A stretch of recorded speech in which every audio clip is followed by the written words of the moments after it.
What if the ordinary road your child travels every dawn hit a split-second gateway to horror? How quickly would you trace those footsteps once they were gone?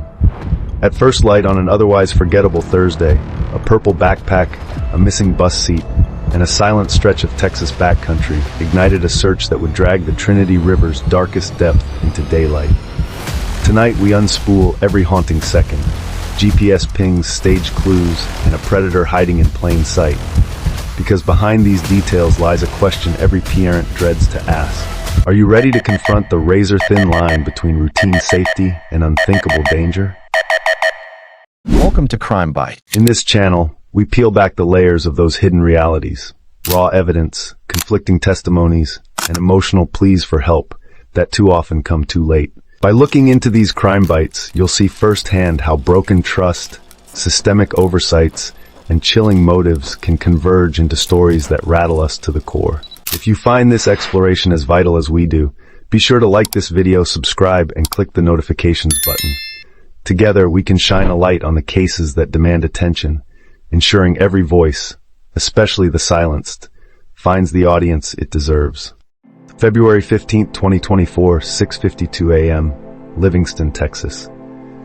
Old Manning Road wound away from the property like a cracked ribbon, dipping into shallow ditches crowded by cattails before joining the county highway. Most mornings, Audrey loved the short trek.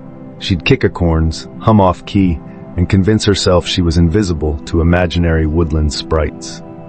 At the midpoint of the lane sat a dilapidated travel trailer, an aluminum relic dulled to gunmetal gray, where Don Steven McDougal, a 42-year-old acquaintance of her father, smoked his morning cigarettes. McDougal's presence had become a roadside fixture.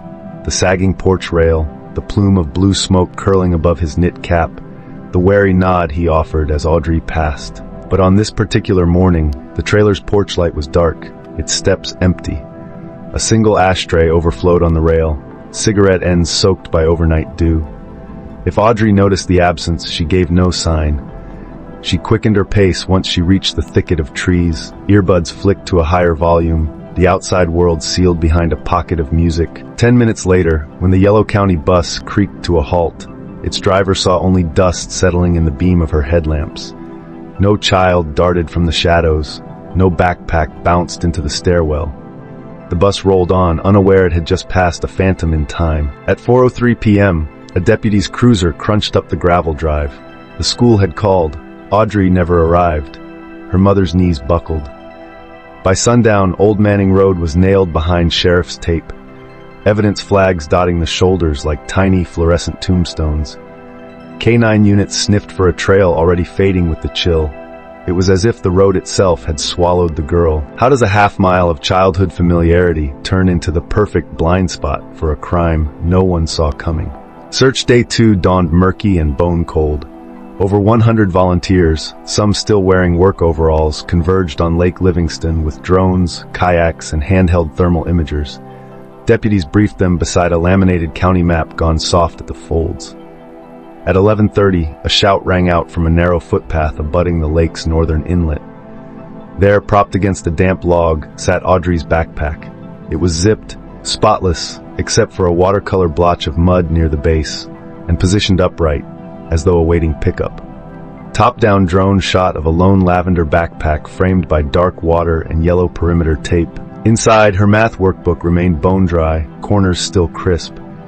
The absence of rips or drag marks nagged at investigators. Why would a perpetrator treat the bag so gently after harming its owner?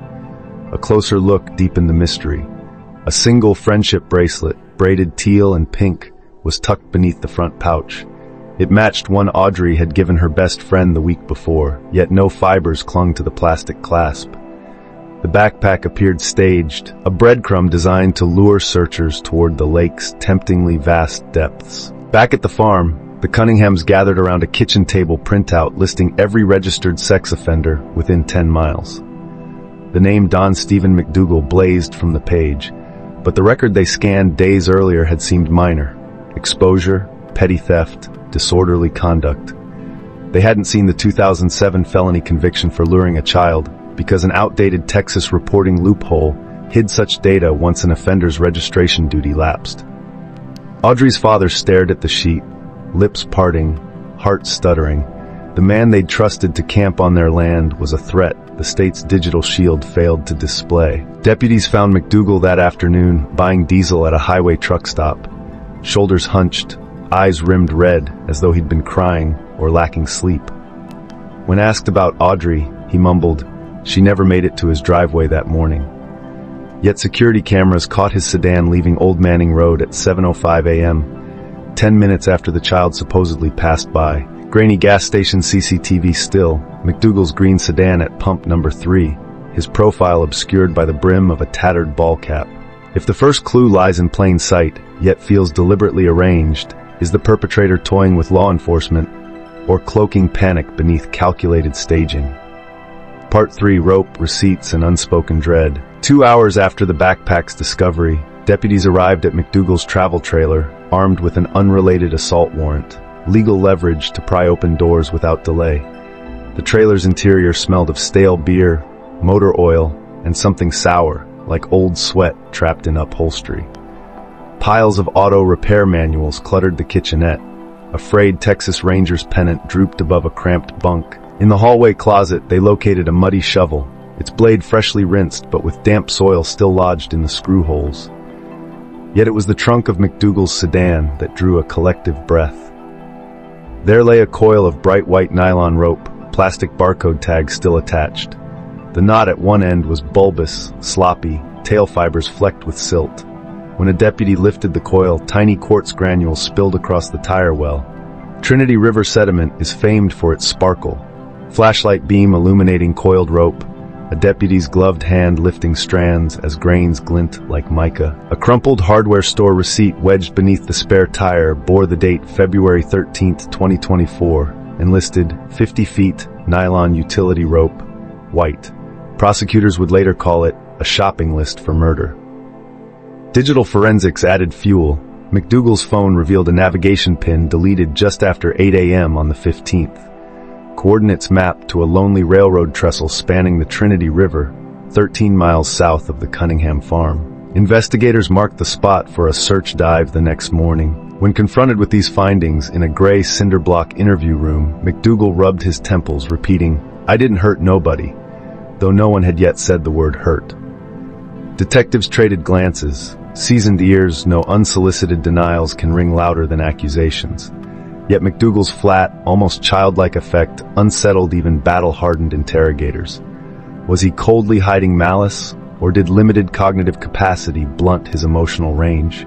Interrogation room still, fluorescent lights overhead, McDougal's wrists chained to a ring bolt as he stares hollow-eyed at a styrofoam cup of water.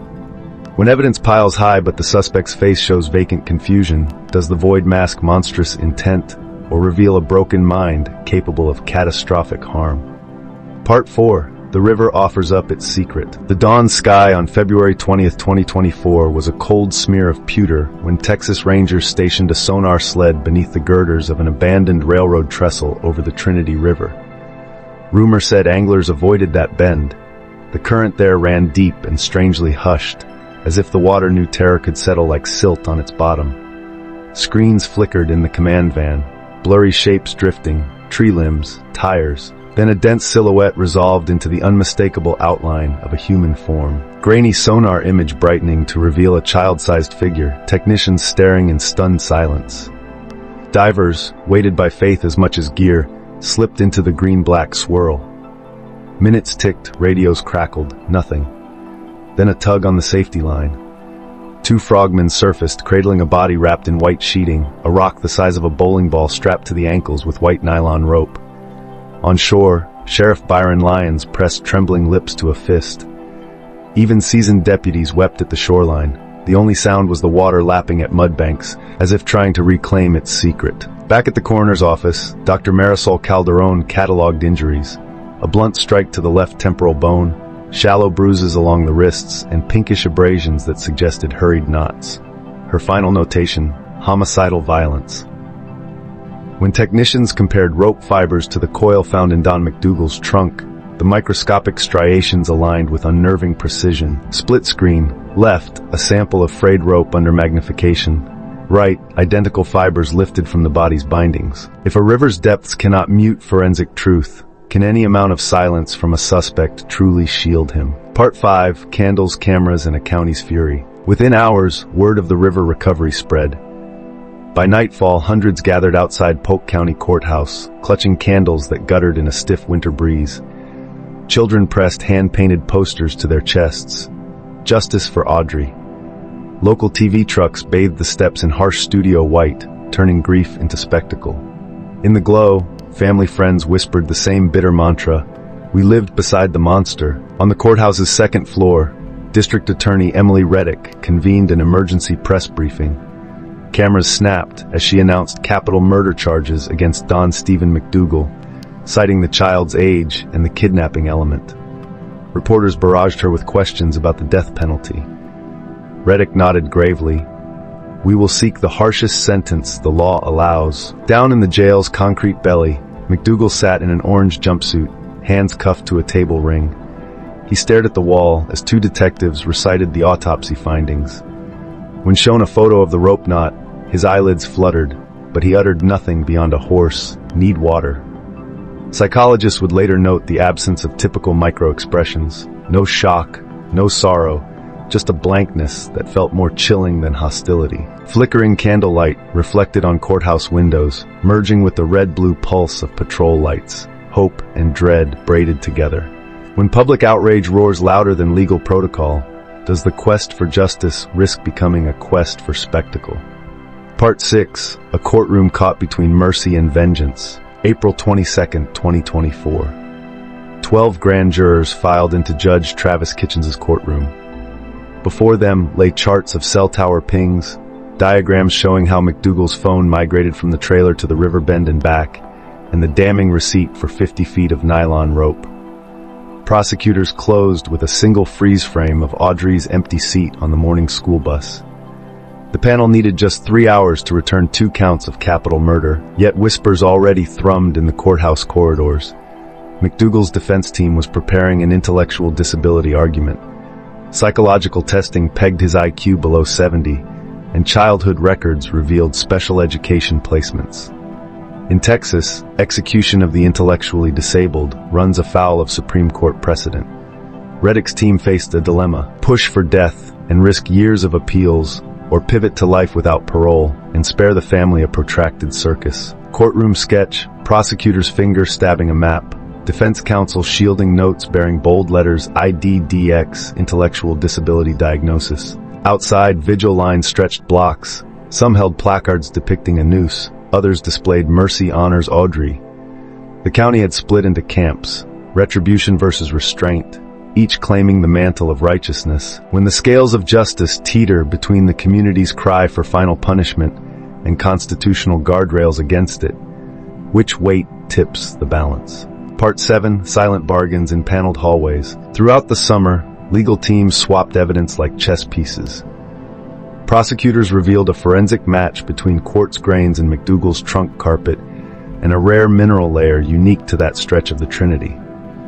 The defense countered with medical files diagnosing adaptive functioning deficits. McDougal read at a second-grade level, could not manage money, and relied on picture menus to order food. Behind walnut-paneled doors, Victim Services Coordinator Kim Sanchez met with Audrii's parents. She explained that a capital trial could take 3 years, plus a decade of appeals. Each appeal would replay photos of their daughter's bruised face, every audio clip of McDougal's monotone denials. The parents asked just one question: will he ever be free? Across the hall, McDougal's attorneys floated a deal: guilty plea for life without parole. Prosecutors hesitated. They sensed the public expected nothing less than a needle in Huntsville. But they also recognized the risk of an intellectually disability verdict sparing him execution anyway, after an agonizing trial. The bargaining table became an emotional crucible where law had to weigh certainty against theater. Dimly lit conference room, plea papers fanned across a table, signatures missing, coffee rings staining the margins like ghostly fingerprints. Is closure measured by how loudly a gavel echoes, or by the quiet certainty that the guilty will never again breathe free air? Part 8, 3 words that stopped the clock. January 8, 2025. The courtroom gallery was standing room only. Reporters jostled for vantage. Audrey's mother clutched a locket containing a lock of her daughter's hair. When Judge Kitchens asked for a plea, Don Steven McDougal rasped 3 words, "Guilty, Your Honor." A hush fell thick enough to smother breath. Kitchens read the sentence. Life imprisonment without the possibility of parole. No appeals, no future hearings. The moment lingered, time stitched shut by finality. Outside, commentators immediately debated, victory or capitulation. Some argued the plea robbed the public of answers that only a trial could unearth. Why her? Why that morning? Others said the plea spared the family from months of testimony dissecting the final seconds of Audrey's consciousness. Inside the sheriff's van, McDougal stared out the barred window as the courthouse receded, expressionless as weathered stone. Slow-motion shot of a single tear rolling down Audrey's father's cheek, juxtaposed with McDougal's distant, unblinking gaze behind reinforced glass. When a single courtroom utterance locks a door forever, does the absence of motive become easier or harder to live with? Part 9.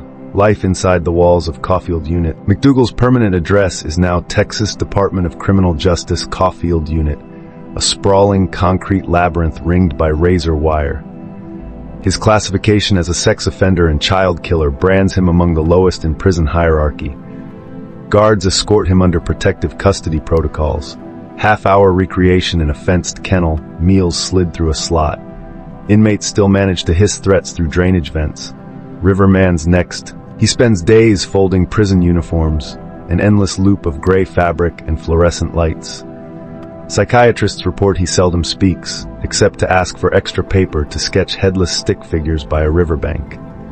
Clinical staff debate whether these are depressive doodles or encoded confessions. Meanwhile, Audrey's parents attend legislative sessions in Austin, championing Audrey's Law. The bill would require that sex offender profiles remain fully visible online for 30 years, regardless of registration status, and mandate geofence alerts when high-risk offenders reside within 1,000 feet of a school bus stop. Lawmakers promise swift action.